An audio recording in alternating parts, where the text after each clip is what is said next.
Hey everybody, today we're going to clean out a bathroom vent and I'm going to show you how to do it. So first, most vents will have this plastic cap. You can simply pop this off if you need to get a knife in there. That'll help you. Take the light bulb out, and then usually there's going to be a screw or a nut or something holding this to the inside of the fixture. So I unscrewed it and then I pulled out this plastic piece. As you can tell, it's very dusty and dirty, so I'll wash it. Here's the nut that was holding it all on there.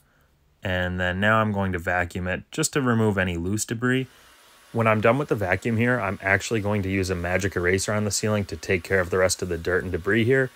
Some people might argue with this. It's probably not the best practice for a painted surface, but I actually found it worked really well and dried up pretty nicely.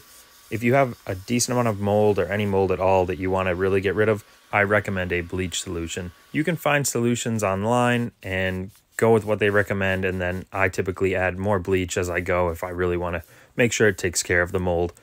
It's worked at my parents' house and they have a textured ceiling in the bathroom, and I've also done it at multiple apartments that just had flat ceilings or even a popcorn ceiling, and that works really well. So for this, I wanted to try something different. I find this works well, but time will tell if the mold goes away. It did actually, in fact, dry up pretty nicely, so it's not all smeared and whatnot. You know, I've gotten rid of all these marks. So it is just a white ceiling at this point.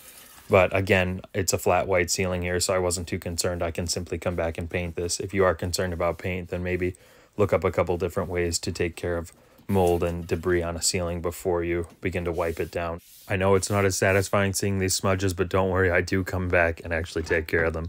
So to clean this plastic piece, I'm going to run it under water. And in the next video, I'm going to show you how to unclog a sink, because that's going to clog up the sink. Toothpick worked really well to get the rest of the dust and debris out. And then once it's all done and everything's pretty dry, you can reinstall it.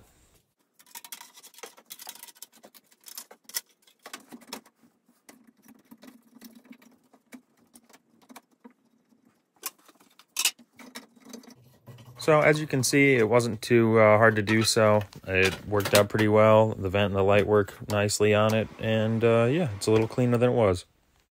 So I guess I never took a video of me washing these two pieces, but the light cover was actually very easy. I was able to just rinse that and wipe down both sides. This white grill, the outside and inside were easy to wipe down, but the actual grill pieces here were very hard to clear the debris out. So I used a toothpick and it helped clear it out really well. And unfortunately there was a little smearing, so I'm going to wipe it down one more time to see if it works, but I'm probably going to have to come back, spray it with bleach, let it dry, and then re-roll some white paint on there to give it that nice clean look. If this was helpful, subscribe.